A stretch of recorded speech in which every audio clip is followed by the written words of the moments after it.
So we're here on a lovely, warm, mild August afternoon at RDAA's Junction 12 Lake. Just got a couple of nights, 36 hours, sort of early afternoon already, so we've got a couple of nights ahead of us. Weather's looking pretty good, and to be honest, prospects are looking pretty good as well.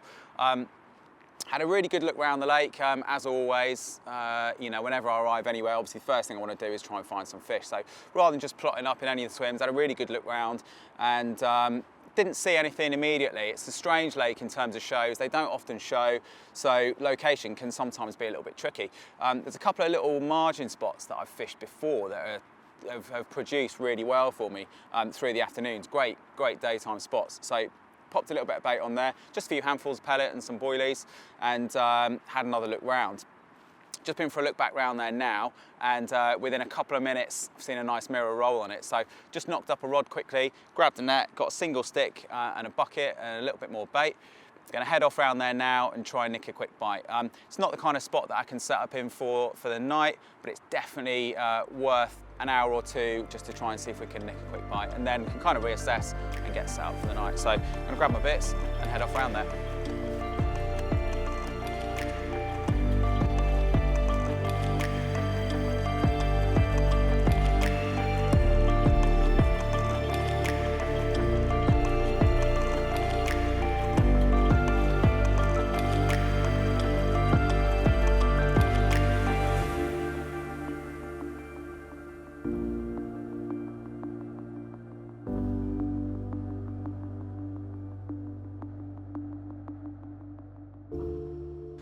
So as you can probably see, the light's just starting to fade. Evenings are drawing in now. It's probably only just gone 8 o'clock. Sure sign that autumn's on its way. The light's dropping already. So I've just got myself settled in a swim for the night. Nothing came of the couple of hours, just with the opportunist. Not quite stalking, but just fishing on that short little sandy hump. Only really did about an hour and a half over there, to be honest. It's probably a little bit late on it.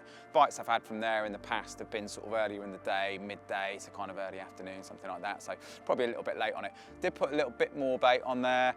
It's going to be sunny tomorrow afternoon, so I think hopefully, potentially, there could be another chance on the cards there tomorrow. Like I mentioned earlier, it's a bit of a strange lake really in terms of what you see, or often what you don't see on here. Generally don't see too many shows in the open water, but from what I've found, if you can find a bit of weed, find a really nice, presentable, smooth, hard area as close to that weed, or even in amongst that weed as possible, get a bit of bait on it and get some rigs presented, then you've got a pretty good chance of a bite. There's a beautiful stock of big fish in here as well. Like the average size is probably 28, even 29 pound plus probably. Lovely kind of big, deep, high-shouldered mirrors. They like a bit of bait, so I'll probably put, I don't know, maybe 2-3 kilos out, something like that. Spread over a couple of rods. One sort of in amongst a new bit of weed actually that wasn't here when I was last here about 3 weeks ago, that's come to the surface. Seems to be at the moment the only little bit of weed that's hitting the top on the whole lake as well, so I'm sure that'll be a big draw for them. Found a nice little spot just off to the right of that, and then I've got another spot slightly longer just to the right, just over the back of a big bank of weed, and just got some krill pop-ups actually on all three, on a little spinner setup, which is what I've caught quite a few of my fish on recently. So got the bait nice and tight, well happy with the rods, all nice and slack and settled. Forecast is for a bit of weather to come in tonight and tomorrow morning, so fingers crossed, should be looking pretty good.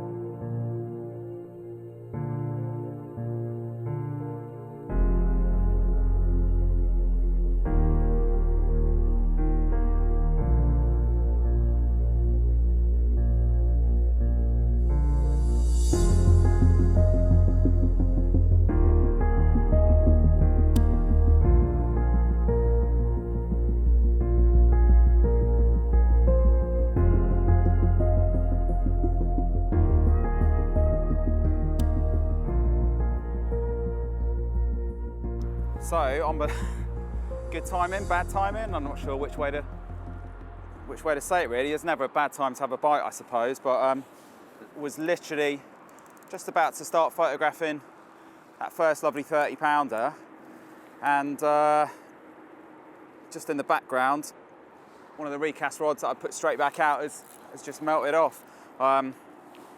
Just popped the other one back in the sling. Dan just looked after that for me. Popped that one back in the margins for a second, and yeah, just attached to another lovely Junction 12 carp from the feed of it. Just shows you as well, it's always worth getting those rods straight back out on a spot. It's probably not been in more than half an hour. Another chance straight away. First one was passing bait on the mat. They're obviously well on it. They don't have scrap in here.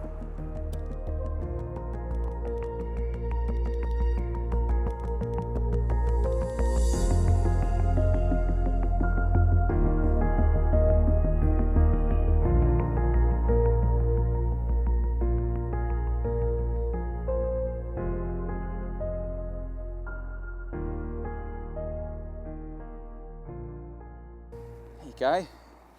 Happy days, look at that. Beautiful, clean, chunky, big scaled 30 pounder. Really, really lovely fish that you made up with this one. About 9 o'clock, I think, in the end. This one's gone. And then just had that second one, I suppose half hour or so later. But beautiful brace of what I think will both be 30 pounders. Can't say fairer than that, can you? Lovely. Right, let's get you back. Have a look at the other one.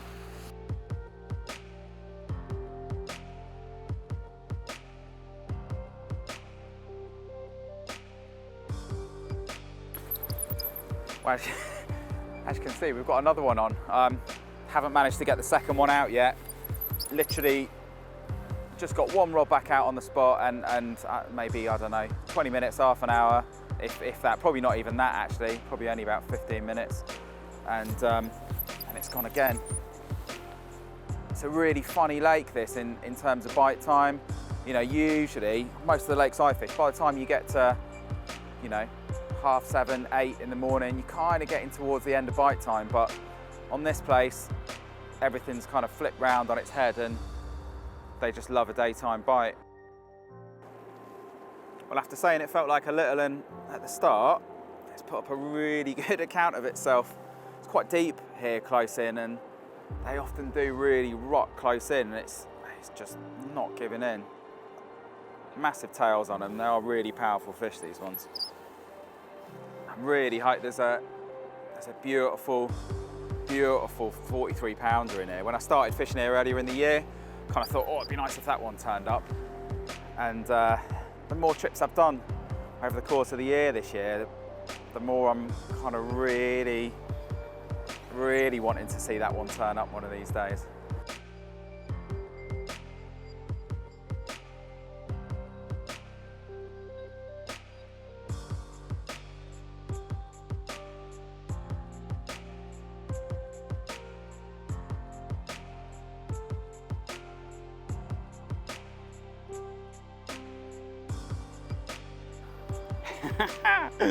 Well, look at her.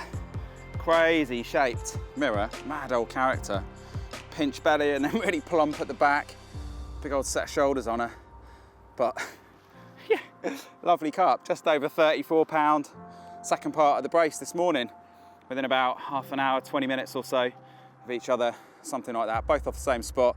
This one just came on the recast after getting it straight back out after that first one, but yeah, mega well chuffed with that.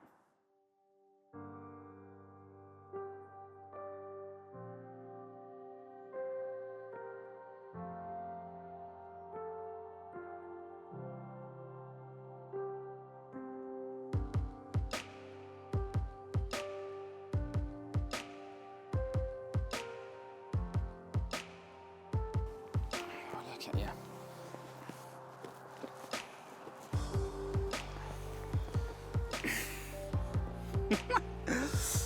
Look at that fella. No wonder he put up such a good scrap. Unbelievably long, massive tailed, angry, common, that from the look of it as well, its mouth's pristine. Dorsal up, bristling, really angry. Clearly doesn't get caught much. Amazing fish, just over 33 pound, 33.6. He was mega, well chuffed for that. Bit of an odd one, but really, really cool carp.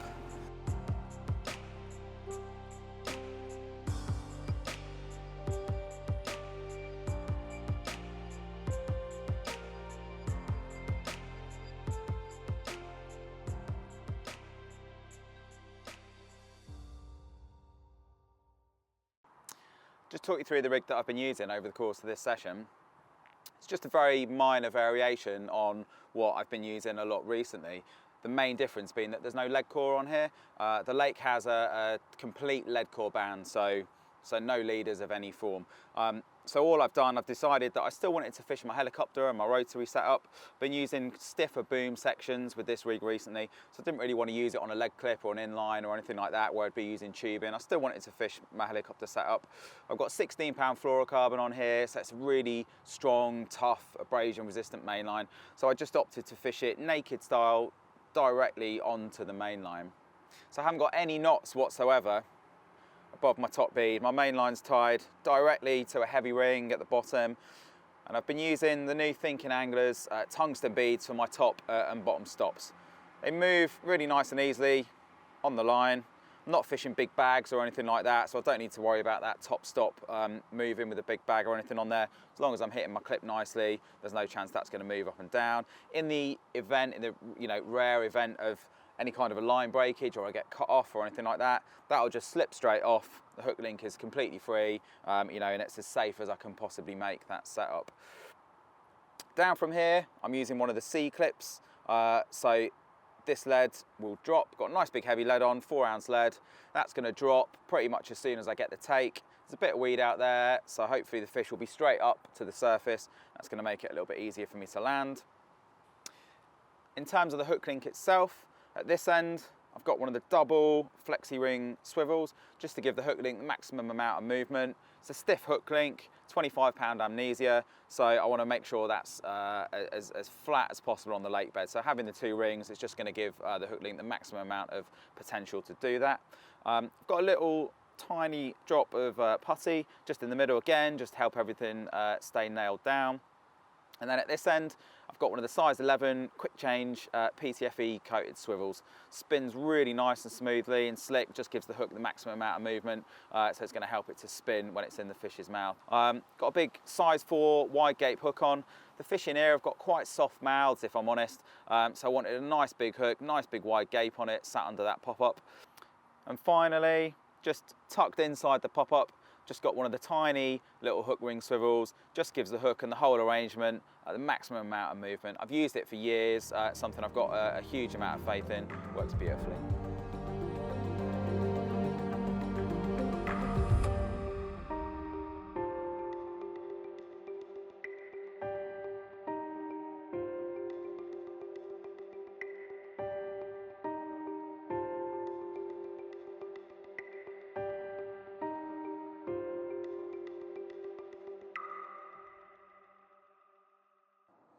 Just settled in for the second evening, got all 3 rods out sweet, really nice drops on them all in the end.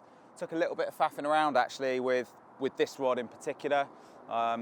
Really strange, the spots I was fishing this morning and getting beautiful clean drops on, suddenly it was soft. It's a really big area of weed, probably only about 20 yards or so I think to the left of the spot that's actually hit the surface. And I think in that big westerly that we've had today, I think probably a little bit of that has kind of broken off the side of it maybe and just sort of pushed over that left-hand side of the spot. So had to just squeeze that one over a little bit, move this one over just a fraction, only a foot or so. So I've squeezed them both into the area that had the bites from this morning, caught those 3 lovely 30-pounders from. Haven't really gone too heavy on the bait tonight, if anything, actually kept it fairly light. If we were staying for the whole day tomorrow, I'd have definitely given at least half a bucket, 2/3 of a bucket, something like that. We've got to be off by 8 o'clock in the morning. The weekend lads are turning up at 9 that have booked it, so we got to be off bright and early. Didn't get the first bite until after 8 this morning, so really need to try and kind of nick an early bite. So with that in mind, I only put about a dozen or so out there. In terms of the mix itself, haven't really done anything too complicated with that either, just kept it simple. The fish in here love the bait. They love boilie and they love pellet. I've watched them feeding on it. They tend to get on it quite quick as well. So kept a good proportion of whole baits in the mix, some 12s and some 16s, some ellipse pellet, a little bit of crumb, but not too much. And I put some pure krill liquid in with that, and then just dusted it all down with some pure GLM powder and some betaine. And then lastly, just a can of tuna in oil. Just a really nice simple mix, something that's done me really well this spring on here. So fingers crossed we can catch another one in the morning. But if not, it's been a lovely trip. Caught 3 beautiful carp this morning. So yeah, I'm happy whatever happens.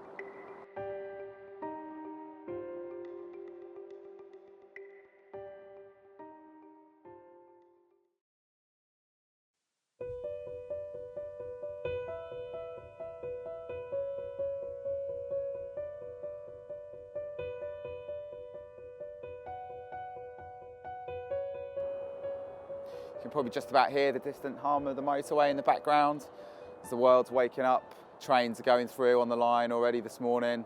I'm just still a bit bleary-eyed as well, woken up myself. Really good night's kip, as you always get on here. I've done quite a few nights on here now, and I'm still yet to have a bite in the hours of darkness. Always day bites on here. We're always going to be up against it to try and get a bite before leaving this morning, having to be off early. So it hasn't really surprised me that I haven't had anything yet. Yeah, the spot's been slicking this morning, about half an hour after first light. Great big trail coming off it. Obviously fish out there, obviously fish feeding on it. I'm convinced if I just had that little bit more time, those few hours, just sort of 8, 9, 10 o'clock, which really is the bite time on here, then there would have been another chance. But either way, it's been an absolutely lovely trip. Caught 3 beautiful 30-pounders yesterday morning, a couple of real characters as well. And where a lot of my fishing is spent on places where I'm used to catching half a dozen a year. It's lovely to come somewhere like this and get some bites. Beautiful lake, highly recommend it as well. It's a lovely place to come and fish, and I've got a few more trips planned through the autumn as well. The draw of that big 43-pounder, which is a really lovely carp, is definitely something that's going to keep bringing me back. So yeah, really looking forward to those trips and hopefully catching up with that one day.